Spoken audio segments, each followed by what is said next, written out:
The stand. My occupation is engineering. I kept studying after receiving my master's degree and passed the test to become a licensed professional engineer. I obtained my license from the state after fulfilling all the other requirements. I specialize on resources related to water. Although it sounds great, the initiatives are essentially about water and sanitation. I bring you the water and then pilfer it from you. My professor of logic and statistics became my mentor since I excelled in his class. Despite our frequent disagreements, I defeated him on his preferred orientation puzzle. He then served as both my personal tutor and mentor. Anything I didn't understand, he quickly clarified with his wise counsel. I received my graduate degree in addition to my bachelor's degree. Sabrina is my wife of 4 years. When she was an intern, we got together in a print shop. I was copying some designs because the copy machine where she worked was broken. Her gorgeous legs and smile instantly won me over when we bumped into one another a few days in a row. Things happened really quickly, and before long we were talking about exclusive dating. When I was little, my father divorced, and my mother remarried a few years later. I didn't realize how much my father's adultery had affected my life until I was a teenager. Being a father figure wasn't exactly my stepfather's thing. I still feel bad for my biological father. Not long after he moved out, he stopped visiting. I've always believed that he didn't care about me. Being undesired is a difficult thing to grow up with. I am undoubtedly a living example of someone who has permanent scars. I expressed how I felt about faithfulness. There had been no trauma in Sabrina's childhood. Both of her parents and both sets of grandparents were still living and had a happy marriage. She acknowledged that she didn't understand my background. Still, she declared that she also believed faithfulness to be unquestionable. Sabrina has a lot of attitude. Although it's not quite her way or the highway, it's close enough. We work well together, in my opinion, since I'll set her straight if she starts thinking too much about herself and not enough about us. She may have developed it as a result of being an only child. For those of us without siblings, the world is undoubtedly colored quite differently than it is for those of us who have been spoiled from an early age. Our bodily existence was robust from the beginning. Our nuptials were a little extravagant. By the time it happened, I felt bad for Sabrina's mom. What's the word? Bridezilla. An only child might be a pain at times. Going to the Performing Arts Theater to see musicals is one of our favorite activities. We own season passes. It becomes a really romantic evening with dinner beforehand and drinks and dancing afterwards. Each year, we see 8 musicals. Although I was never athletic, I do like watching collegiate sports. Pro sports don't really interest me. The Olympics are not all that great. I like to watch activities that are timed and assessed instead of ones that go against the clock. Sabrina is completely uninterested in sports. Sabrina is employed at Simpson & Haggerty, a legal business. In reality, Simpson is Mrs. Nancy Simpson. She demands impeccable moral character, propriety, and primness from her female friends. Because of this, Sabrina constantly attempts to dress accordingly, donning pantsuits. I'm not at all bothered by it because the guys would be swooning over her legs. Among the new hires, Sabrina seems to be the one picked. She thinks it will be Simpson, Samson, and Haggerty at some point. One of Sabrina's best high school buddies is getting hitched. Sabrina consented to participate as a bridesmaid. The wedding will take place in Cancun, and the bride comes from a very rich family. 2 weeks at a timeshare and round-trip plane tickets have been given to each member of the wedding party. By Thursday, the majority of the wedding party should be there. Friday night is the rehearsal dinner, and Saturday late afternoon is the wedding. Most, Sabrina has heard, plan to remain for the entire 7 days. We're just here till Sunday morning since Sabrina has a big trial on Monday. The case is in front of a jury, but Sabrina thinks they have a good enough case to receive a directed decision in their favor. On Thursday, we closed up at 4 a.m. and left for the airport. We're flying into DFW early in the morning. In the 90 minutes before we head to Cancun, we swap flights. For Monday's court session, Sabrina had brought her folder. I didn't think those folders were supposed to leave the office. They're not. I need to confirm that I have committed all of the talking points and our replies to memory. We've blown a pretty penny getting ready for this case. Are you even going to be able to relax on this trip? Yes, without a doubt. I'll schedule my time so that I have enough time to review the trial content. I plan to relax and have fun. At the resort, we had a long wait for our bags. Following our check-in, we headed to the eatery. We made quick use of the fact that this was an all-inclusive event. As Sabrina was using the lavatory, the manager made his introduction. All he was doing was waving to all the newcomers. Good morning, sir. I'm Julio, and I oversee everything. Do not be afraid to seek for help if you need it. Since I was worried that Sabrina would bring the trial folder, I decided to assuage my concerns. Julio, nice to meet you. My name is Colin. How is the security in this room? Sir, this is the greatest in town. We saved the footage from my 30 security cameras for a period of 2 years. We have an excellent track record of keeping our clients safe. I have a list of all the times your door has been opened. We can see the surveillance footage if it eases your mind. Would you be interested in receiving a daily hard copy of the task? It would be fantastic. I'm grateful. Julio, it was a joy to meet you. I believe our visit will be enjoyable. There was a meet and greet with the entire bridal party on Thursday night. The family had brought along a few acquaintances who had come early. There were hardly no people I knew. We had never socialized with any of the couples, though I had met a handful of them at our wedding. The DJ began taking requests after supper, and the dancers took to the floor. Sabrina had on a sleeveless shirt and a skirt that reached her knees. Her legs were flaunted. 3 distinct dance sections were marked out on the dance floor. The bar and DJ were positioned in the middle of the rear wall. There was a dancing floor off to the left. There was a dancing floor off to the right. Of the 3 dance floors, the largest one was in front of the DJ. The dance floor was to the left, but we couldn't see it from where we were sitting. On the second story, folks were lingering over the balcony to see the dancers. I think I danced with Sabrina for maybe 5 minutes. I don't get much out of dancing. We went back to our seats following the evening's first slow dance. Before the song had even finished, a man came up to ask Sabrina to dance. "Can I, honey? Only the fast ones." Okay. After engaging in a few dancing moves with the man, she went back to fetch a drink. Another man came up to invite Sabrina to dance. She accepted without turning to face me. I was referring to our common table companion's golf trip on Friday. I looked around, but Sabrina was nowhere to be seen. She was at the left dancing area when I saw her on the second level. When I finally located Sabrina, I confronted her, asking, "What the hell does no slow dances mean to you?" She pulled her companion away and gave me a wide-eyed look. I overlooked it. "I apologize. I lost my underwear." "Talking about asses, did you get a good vibe there, friend?" I said, turning to face her dancing companion. "If you're not back in the room 10 seconds after me, I'm shredding your trial folder," I stated to Sabrina when he remained silent. I pivoted and proceeded towards the lift. Running back to our table, Sabrina retrieved her things. The moment the elevator door closed, she yelled, "Hold it for me." I yelled back, "I'll destroy it if you're 10 seconds behind me. Take the stairs." I let the lift door to close. While inserting my card into the door, the entrance to the stairway opened. Sabrina, panting, kept sprinting in my direction. The door was about to latch when she caught it. "Did you have to make a scene?" "I believe I consumed too much alcohol. I apologize." "False. Leave my field of vision." Sabrina shut the door to her bedroom. I took a nap on the couch. On Friday morning, we didn't really say anything. We proceeded to the main level and had breakfast after getting ready. We were back in the hotel in less than an hour. "I'm joining the club of golfers. How are you spending your time?" "I'm going shopping with the gang." "When will you return by 4? We must assist with setup." "Yes, I will. I'll see you later. Maybe we can have a little fun before the rehearsal." "Sounds good, babe." About 8:25 a.m., I arrived in the lobby. The resort course offered 3 tee times for us. The timeshare was 15 minutes away by car. We, 11 of us, crammed into the vehicle that the golf course had supplied. 2 couples and 7 males. Since they had planned the event, the 2 couples teed off first. On the 14th hole, a par 3 play was backed up. While our second group was preparing to tee off, our first group had just left the golf course. It would take us at least 15 minutes to get back into the game. My cartmate, Tom, made the decision to contact his wife. Amidst their customary banter, he inquired about her shopping experience. He hung up, and I asked him, "Are the ladies enjoying shopping?" "Yes, Shelby has a very easy time warming up a credit card. No matter where we go, she always manages to find something to purchase." One of the women wasn't feeling well, according to her. She had the front desk keep her packages, so she sent them back with her. Fantastic. Now she can make this into 2 shopping excursions. It's quite funny. Now her arms are empty. I hope that today's exchange rate is beneficial. Yes, without a doubt. Budgets for shopping don't appeal to her. Reaching for my phone, I pressed the button to call Sabrina. It ended up in texts. My phone buzzed while we were waiting in the fairway on the 18th hole. Sabrina was the one. "Hey babe, how's shopping?"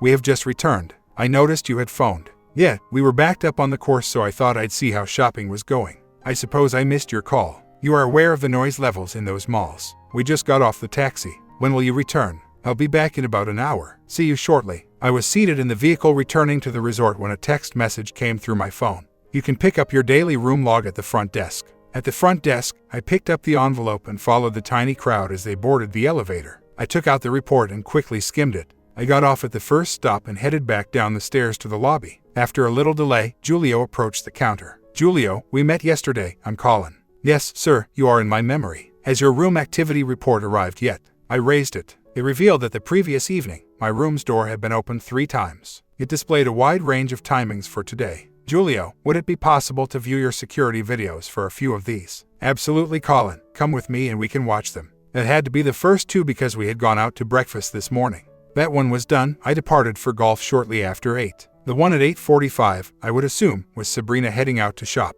Let's start with the 8:45 one. Verified. Sabrina was seen leaving with trousers and a blouse. Can I see the footage for the one around noon? Certainly, sir. Sabrina was seen delivering things to the front desk.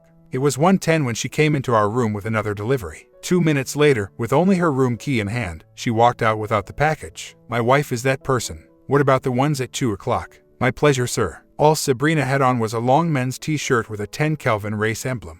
It was around mid-calf. She had her shoes on and a tiny purse in her hands. It was lovely to see her naked feet and legs. Remain still. Can we verify that and find out where she originated? He enjoyed using his security system for recreation. He retreated for around half an hour. Each of his 2 displays displayed 16 views simultaneously. Numerous people from the lobby and outside, in addition to 2 from each story. It was discovered that Sabrina had left room 305 and returned to our room. Her expression was lifeless, almost devoid of feeling. Can we go back to about noon and review the footage? A tall man entered room 305 a few minutes after noon. I assumed I recognized him as the spouse of one of the other bridesmaids based just on his height. Around 12:30, Sabrina opened the door of room 305 and allowed herself in. Are you all right, sir? Would you want coffee, water, or something stronger? No, but I appreciate you asking.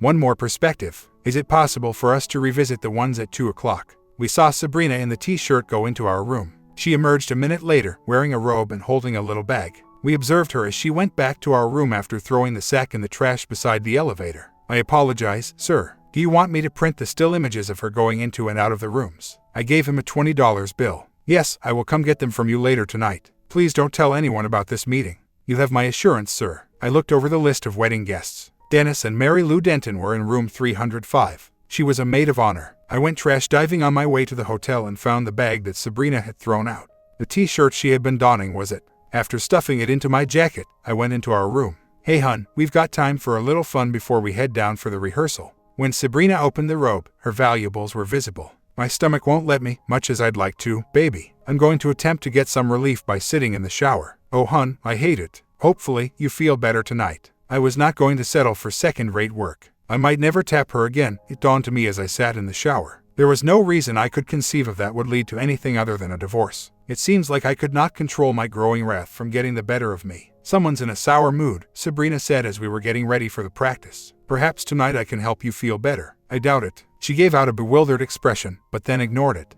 I interacted with the spouses, attempting to learn more about the Dentons, while the bridal party was occupied with reenacting tomorrow's wedding. All I found out was that they had both attended Sabrina's high school. That high school was attended by the majority of the wedding party as well as a few of their husbands. The groom and bride were the same. Given that Sabrina and I had dated beyond high school, it felt like we were the minority. I avoided the guy who I had seen Sabrina dancing with. His wife was in the bridal party, just like mine. The DJ got things going after supper with some music. Are you going to dance tonight, hun? No, neither of us are dancing tonight. But I want to dance. I apologize, sweetie. Last night, I advised you not to do slow dances, and you disregarded me. Not going to dance tonight. Sabrina walked grumpily away from our table. As she socialized, I saw that she was avoiding Dennis. Honestly, I didn't observe her acting inappropriately toward anyone. She kept looking to see whether I was observing her. She returned to our table after spending the better part of 2 hours avoiding me. There are a few of us heading to the hot tub.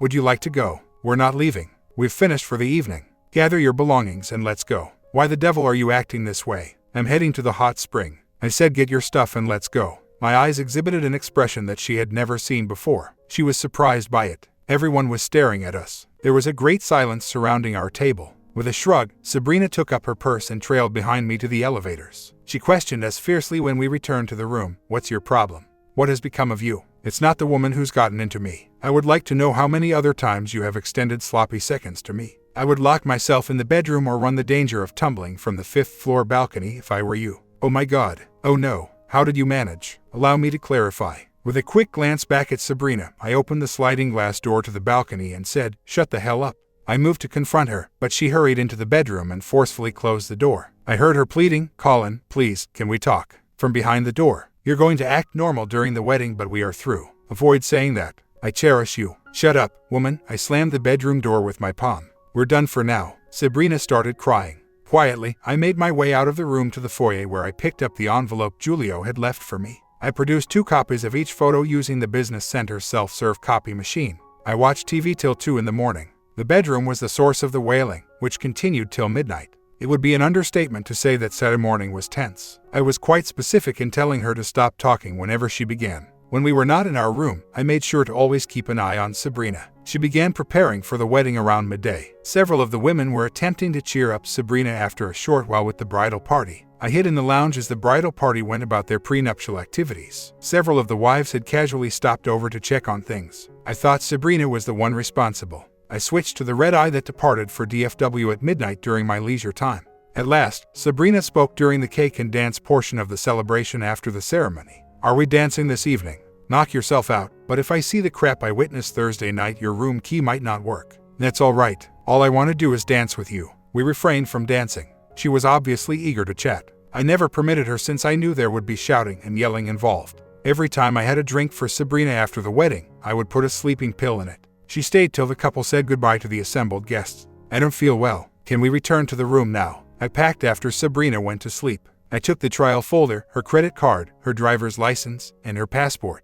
I placed a collection of her photos in her luggage along with a message saying, "I'm going home already." I prepared Mary Lou Denton a package. It included the clothing that Sabrina had thrown away along with the collection of photos. "Mary Lou, this is the shirt my soon-to-be ex-wife Sabrina wore when she left your room on Friday." Read the message that came with the delivery. "Dennis and her may be seen together for around 2 hours in the photos. Colin." The Dentons were still having a good time when I arrived at the airport to wait for my taxi. "This is a box and message for you, Mary Lou. Dennis, I hope you experience the most agonizing divorce history has to offer. For a very long time, you'll be watching over your shoulder. You still haven't seen the last of me, but who knows when." Though I didn't want to end up in trouble with the cops, there was dread in his eyes. I noticed resort security making their way to the reception area while the cab driver was packing my bags. I watched a bleeding Dennis being carried away by security as we drove out. He had a towel pressed to his forehead. Despite my fatigue, I arrived back at my place by 7 a.m. Sabrina would shortly awaken. I had napped for a couple of hours on the flights to and from DFW.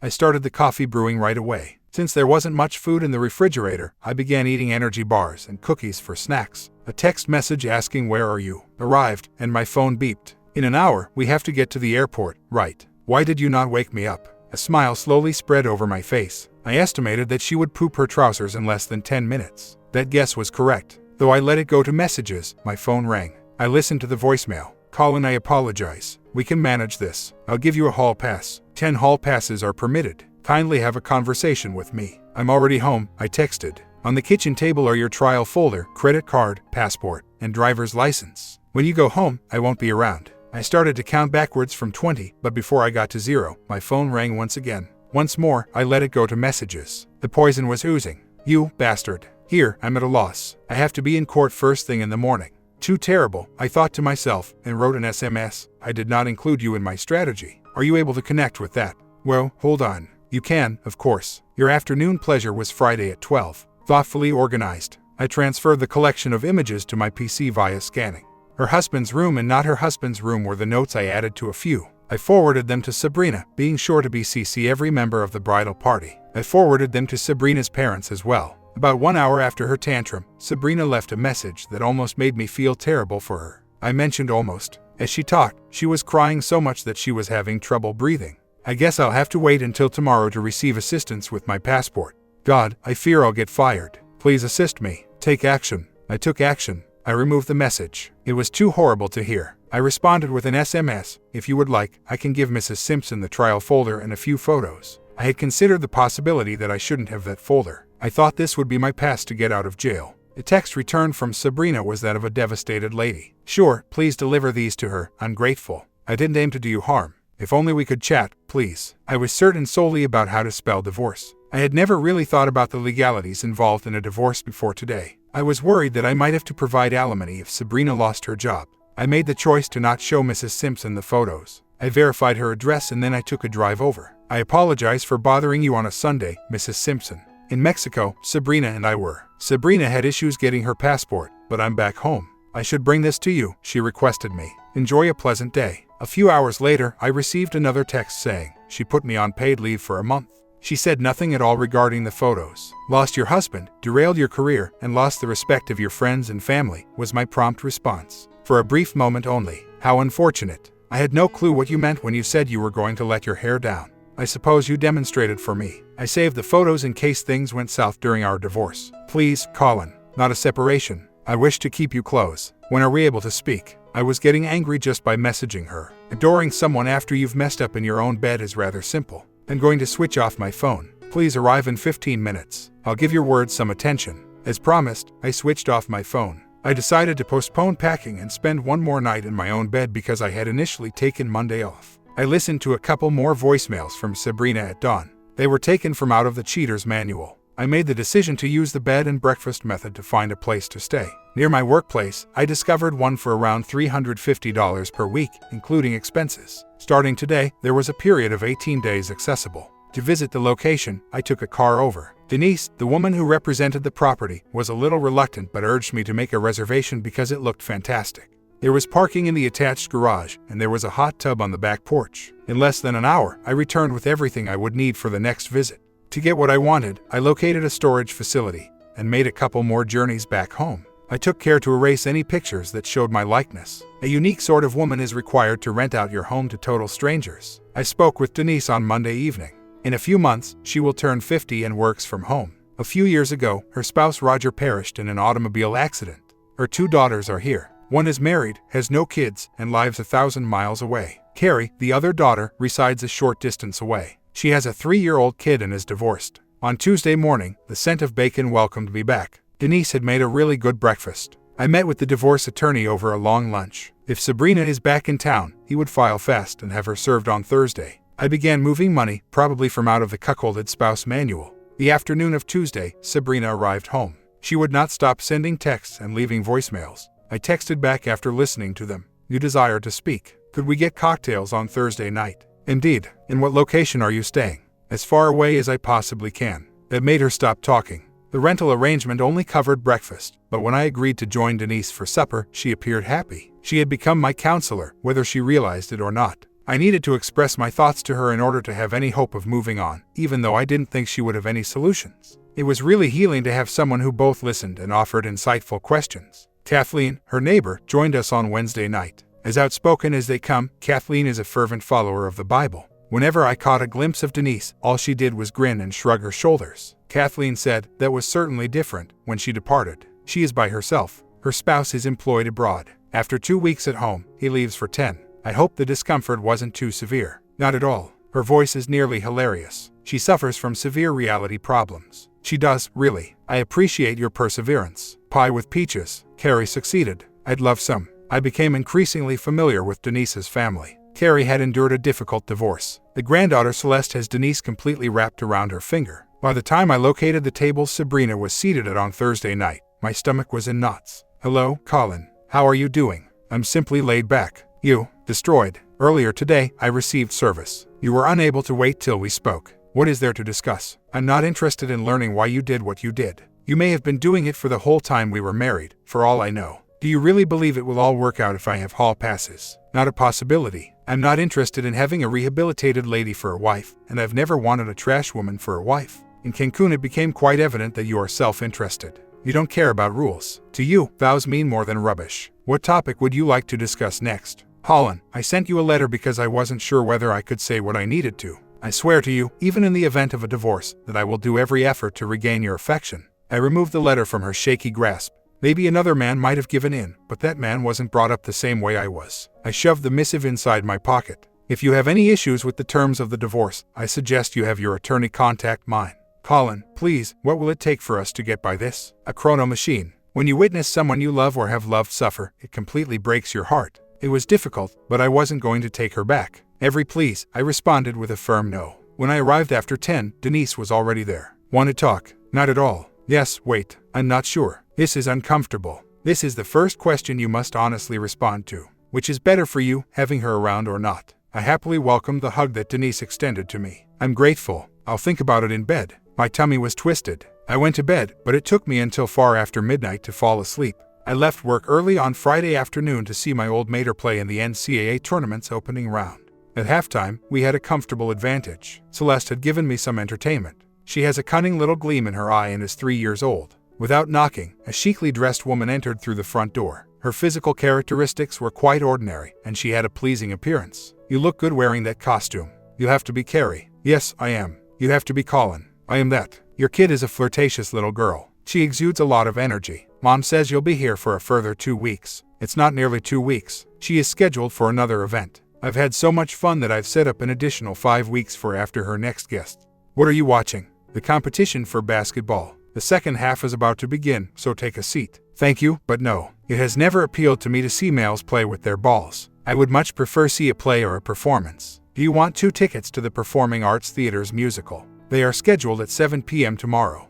You don't want them? I don't have a date because of some recent events. They will be wasted if you cannot put them to good use. I gave Carrie the printed tickets after locating the folder containing them. After examining them for a while, she set off to find her mother. I'm grateful. You are extremely sweet to say that. You are very much obliged. I just wanted to say thank you for treating me so kindly, your mom. For the next hour, Carrie and Denise conversed in silence while sitting in the kitchen. Carrie was standing by the entrance. Would you want to see a musical tomorrow night if you have nothing planned? It would just be 2 strangers enjoying the concert while seated next to one other, not a date. I did not need to ask you twice. I was perfectly aware of how to cut Sabrina with the knife, only if the stranger bears resemblance to you. Are you aware of the strangers need to be fed prior to the performance? At 5, I'll be here. Mom is going to Celeste watch. Would you mind if I increase the quantity of my meal? Not at all. You can wear that clothing if you don't have any other good ones. You truly do look amazing in it. I don't worry about myself. I'm hoping you tidy up well. I finally understood Celeste's source of that cunning little twinkle in her eye. After Carrie collected Celeste, we bid each other farewell. It was nice to talk about something other than my career or my disastrous personal life. Although it wasn't stated as a date, I was undoubtedly anxious on Saturday. Around midday was my turn to make some jabs. Sabrina sent me a text message. I was reminded of tonight's show by my calendar. I'm taking someone else. Are we still going? Is it really that easy to forget? Wow, that's incredible. I apologize, Colin. That's precisely what I thought while I was in Cancun. Have you read my letter yet? No. The fact is, I had completely forgotten about the letter. My first thought was that she had had time to spin the facts by her lawyer. After glancing over the envelope, I thought it was too soon to subject myself to more pain. About 4 o'clock, Carrie showed up. I was sitting at the kitchen table chatting with Denise and Carrie. I was nervous, but Carrie was nervous too. As 5 o'clock drew near, Celeste was instructed by Carrie to behave for Grandma. I cherish you. Celeste gave Carrie a huge embrace, and then we left. I dined at the same place that Sabrina and I would have. The topic of talk was work. Structural engineer Carrie was. She still hadn't passed the test for professional engineers. I feel envious. Despite taking the test twice, I have not yet passed it. Well, I committed to passing it. I studied full-time till I received my score. You must have been working. I did. It's clear now that you need to focus more intently if you want to pass. Did your divorce impact your attempts to pass the test? Without a doubt. The custody dispute was quite intense and is still ongoing. I can't stop worrying that he and Celeste may vanish. Divorce was not what he wanted. He believed that we should be together and raise Celeste, and that the fact that he had slept with his girlfriend was unimportant. I refused to accept it. The mother is usually given preference by the courts. Your difficulties, according to Mom, began a week ago. Well, not knowing what led up to her betrayal, let's just say that I found out I had a problem a week ago. I'll just be honest with you. I had to endure days of anger, bitterness, self-pity, and melancholy for 6 long months before I could go on. Over the next 6 months, we could cross paths, but I won't put myself in danger until you've had time to resolve all of the emotional problems. Attractive enough. This is just 2 strangers choking on food and then tensely sitting next to each other at the theater, like your invitation said. She laughed. I'm anxious. Why is it the case? You're just trying to be kind. You anticipated my anxiety and made sure I wouldn't feel alone. We had a nice supper and switched topics. I tried to take her out for a drink after the show, but she politely declined. Would you like an Irish coffee? Carrie said as we returned to Denise's home. Sounds great. We spoke about engineering projects in the news for an additional hour. We stood there together, unsure of how to cap off the evening, when she got up to go. I had fun. Me too. It was quite cheesy, but it suited us both. I heard Denise shut the door to her bedroom. She had probably been snooping. I purchased a thank you card on Sunday and sent it to Carrie. On Monday, when Denise dropped Celeste off, I left it for her to present to Carrie. My former university advanced to the Sweet 16. I rescheduled to arrive early in order to get home in time for Carrie to pick Celeste up. I'll admit that Celeste and she both gave me the creeps. I can't claim that the following 2 weeks flew quickly, but I was busy with work and fulfilling my attorney's requests. Denise and I were eating supper 3 or 4 times a week. She is a fascinating individual. Denise had hired this before I arrived, so I had to leave for 3 days. Colin, I understand that you have 5 more weeks reserved, but I have an idea. I would charge you $1,000 a month to rent the room. I can arrange for your planned 5-week stay to be canceled if that's okay with you. If I cancel it, it won't affect your customer rating. Do you need more time to consider it? Most likely. I would hate to make a dumb mistake. Well, I gave it some thought. I would love to hire you for the room. Retain your key. See you on Monday. You can store items in the garage if you'd prefer not to move them. I gave her a kiss. Denise, thank you. I'll bring money. I discovered during the weekend that the following Saturday was my next musical. After printing the tickets, I placed them in an envelope with Carrie's address on it. I left the tickets for Carrie when she dropped Celeste off on Tuesday after I moved back in on Monday. I still don't have somebody to watch me while I go through this. Carrie, enjoy yourself and your present crush, Colin. On Monday, I went to have coffee and peach pie a la mode with Denise after unpacking. It was a fantastic pie. I'm grateful. I'm not thanking you. Carrie succeeded. Well, thank her for me then. She's coming here for supper tonight. Why don't you give her a personal thank you? Denise appeared to be my social coordinator and had set up a non-date with Carrie. I can do that. Tuesday morning, Sabrina informed me that Mrs. Simpson recommended that I look for another legal company to start my career. When she learned that we were divorcing, she may have spoken with someone from the wedding. I will begin working at Adams and Mavin on Monday, since I had previously intended for something similar to occur. Good luck to you. Will you and I be attending the show on Saturday? Gave the tickets away. No, either Colin means less to me than I thought, so I'll do something planned, or Colin doesn't matter as much as I thought, so I'll do something impulsive. The one thing that will never change, no matter how you spin it, is that Colin isn't that important to me. To me, you are everything. I wish there was a way for me to express my sincere regret to you. Even though I wasn't feeling well for dinner with Denise and Carrie, I forced myself to smile. I was ambushed by Denise. It was only Carrie since she had brought Celeste to a movie. We strolled into the living room and reclined in the recliners after making small chat over supper. Colin, you seem preoccupied tonight. Everything all right? Today, we texted back and forth. As you mentioned, dealing with an unexpected outburst of wrath takes time. About an hour ago, things started to turn around. I'm all right now. Would you like to go to the musical with me on Saturday, Colin? My turn to pay for dinner is now. I would be honored, Carrie. All right, flip-flops and ripped jeans. I'll allow you to make that call, she said, giving off that same cunning little glint. I dressed in my nicest suit on Saturday. This time, we felt so much more at ease with one another. We both didn't appear anxious. We were at a loss for how to wrap off the evening as we concluded our post-show cocktails at Denise's place. That was still the same as it was the previous time. Colin, please approach. I want to keep this from my mother. I moved in closer and accepted the hand she extended to me. She kissed me on the cheek after whispering, I really enjoy your company. Her attempt to withdraw her hand was met with my raising it to my lips, a loud I really enjoy your company too, and a kiss on the back of her hand. We both started laughing. I released her hand, but she moved away from me and we had a tender hug. I had a great time. Me too. I bought another thank you card on Sunday and gave it to Carrie. On a Friday afternoon, I got back from work to find Kathleen with Denise. After receiving a few blessings from Kathleen, I wasn't sure if I would attend her Sunday services. Seeing her leave the house is a delight every time. Dinner was not like any other with Denise. She gave out an agitated vibe. It was very evident, having eaten supper with her over a dozen times. What's bothering you, Denise? I don't intend to bother you, Colin, but I can't help but be curious. You know, your cravings for connecting. What are you doing about them? Well, Denise, if you're interested, Kathleen has been sneaking into my house and destroying my body since I've been leaving the front door open. That lady has no limits. We really should have kept you up with her happy yells. Denise could not stop giggling. You're awful. Oh my, that's really funny. She also claims to be staring at you. She says you'll be her little bee, and you know you have the proper thing. Cease it. You're not good. It's too funny to think that she would have those desires. Before I answer your question, who wants to know? Does it matter? Probably not, but I'm still interested. Are you posing this question to yourself because you believe you possess the necessary qualities to be a cougar? Maybe your hormones are tingling at the prospect of dating a perfectly normal-looking guy who has a chaotic personal life. Or perhaps you're conducting a background check on a person you care deeply about. However, it's possible that Kathleen requested you to sow the seed because she is too timid to establish a friendship with benefits arrangement.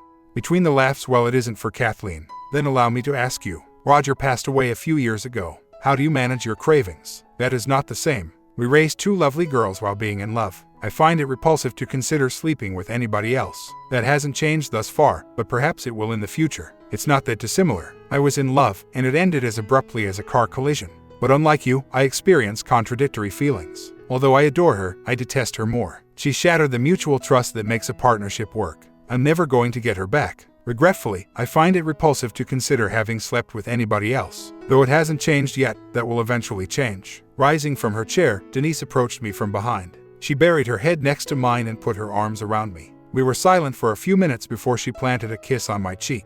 I guess that means you were checking me out for someone near and dear to you. She's worried that before she has the guts to pursue a relationship, you'll find someone to meet your wants. She wants not to lose this opportunity. She's still got divorce-related problems. I gave Denise my phone. Punch her number. As I returned my phone, I heard the hello. Ring. Carrie, Colin is this person. Would you mind if I took you and Celeste for a picnic tomorrow if you had nothing else planned? As my date, I would appreciate your company. We could go into the evening if I believed you could locate a capable babysitter so quickly. My head was smacked on the back by Denise. Colin, I believe I would enjoy it. When is it? I'm going to my mom's place by car. How about noon? Noon is productive. Until tomorrow, bye. Good night. Good night. I got another hug and kiss from Denise. Carrie's ringtone began to play on her cell phone. I'll give you two some space. Denise, good night. Good night, Colin. Keep in mind to leave Kathleen's door open. That will work. Also, keep your door open for her. Stop it, she yelled, hurling the book she had been reading across the room at me. Celeste and Carrie arrived at lunchtime. I placed the picnic supplies into Carrie's car and she drove because I didn't have Celeste's appropriate car seat. You can drive. I don't mind at all that you drive. I'm rather laid back thanks to the medicines. I lunged for the dash as she tapped on the brakes. Your drugs don't seem to be working. We both burst out laughing. Playing on the playground with Celeste was a lot of fun. I believe that I passed the test if I was being auditioned. Carrie and I gave each other some gentle kisses and hugs. Celeste told Grandma how much fun she'd had that evening, and Carrie and I went on a genuine date. After supper, we visited a nightclub. She refused every invitation to dance from many males. We had a few dances together, but I'm not really into it. Throughout the session, we imagined how every pair on the dance floor got together. Carrie's imagination is quite active. It was an enjoyable way to kill time. Once it was finished, I picked Celeste up and took her to Carrie's car. Carrie turned to face me once Celeste had settled into her car seat. Colin, I'm having a great day. This time, may I please have a proper embrace and kiss? I did not need to ask you twice. Her kiss immediately made me erotic, so I felt a little ashamed. She became aware. Down, young man. It's ideal for you to enter and prepare for Kathleen. I felt ashamed now. Denise had obviously recorded our chats. Well spoken. How much I needed a day like today is beyond words. I'll see you on Monday. Carrie, good night. Her eyes were sparkling. Colin, I needed this too. Good night. I looked over and saw Denise looking out the living room window. She was gone in an instant. Kathleen failed to show up. All night, I writhed. The Friday after, I sat down to supper with Kathleen at Denise's place. I poured my glass with ice while Kathleen was turning away from the refrigerator. Profoundly, Denise murmured, Colin, please sit and join us. Kathleen didn't realize this and started her mission to win me over. It's always great to see her leave the home, as I may have mentioned before. You should be very proud of yourself, sir, Denise said, giving me a deep embrace and a quick peck on the lips. Despite her loose shirts, you wouldn't realize that she had a great full rack. Thank you for everything. Carrie says you are taking her to a movie tomorrow. In the Megaplex. I'll give her the option. I hope Kathleen understands that you are dating again. Me too. Her connections may make me fry in hell. Sabrina never stopped being kind and considerate. Every day, I got texts, and sometimes I got calls. She clung to the belief that I would forgive her despite my best efforts to persuade her that the divorce was inevitable. I saw that I was no longer getting furious answers when I got her texts or phone calls. I believe I'm moving on from her. Denise celebrated her 50th birthday with a modest group. It was midday on Sunday. I put some gifts in the ground. I wrote my name on some of the tags and Kathleen's on the others. Before throwing that one in, I made sure Kathleen had left. Denise began unpacking presents as Carrie and I were seated on the couch. Every time she unwrapped a gift, she expressed gratitude to everyone there. She screamed and ran out of the room, carrying the box with her, as soon as she opened my present from Kathleen. She went back to her bedroom and waited for a minute. Colin, you really are awful. I'll get you. Carrie asked me why I had such a crappy smile on my face. Tell me, right now. An inside joke. It's preferable that she informs you. At the adult bookstore, I had purchased a collar that said, My B. When Denise came back, her face was flushed. She needed to divert the attendees' inquisitive gaze. Her crimson face persisted much longer after that. Her pals now believed that I was her cub and she was a cougar. I adored it. Carrie and Celeste prepared to go after tidying up from the celebration. I led the way to her vehicle. Carrie turned and pulled me in for another kiss after strapping Celeste into her car seat. Are you up for another movie next weekend? I'd love that. We went on dates on our movie evenings. We cuddled, held hands, and pretended to be a couple. I started to look forward to our little excursions. The hearing for the divorce was set for this Thursday. It was 6 o'clock when I came home on Tuesday since I had to remain late at work. Carrie's and Sabrina's automobiles greeted me. Just need Kathleen to be here too, and this will be the perfect storm. Sabrina, this is a surprise, Carrie said. Hi honey, how was work today? Carrie stepped closer, encircled my waist with her arms, and raised her head. I put my arms around her, gave her a kiss, and met her eyes. Pretty good, how was your day? I'm still engaged with the Evergreen Initiative. Celeste was taken out for ice cream by Mom. I've been striking up small chat with Sabrina. Can we talk privately? Sabrina said, her expression sad and perplexed. Not necessary. In front of Carrie, you are free to speak whatever has to be spoken. She's had a divorce, so she's not unfamiliar with anything. Carrie planted a kiss on my lips as I bent down, but this time she bit me. I gave her a little pat on the side of her breast in return. Colin, I'm not looking for a divorce. You have to be able to forgive me in some manner. How can I proceed? Sabrina, for the last 3 months, I've been determined. We're not splitting up again. But I want you. My comment, I think she's telling the truth. Maybe a better man could forgive her. I think you've treated her with respect. She caused her own problems and ending. Do you agree with my comments? Comment down below, sub and bell, check out the recent uploads. Let me know if you like a longer or shorter format, and I will see you in the next one.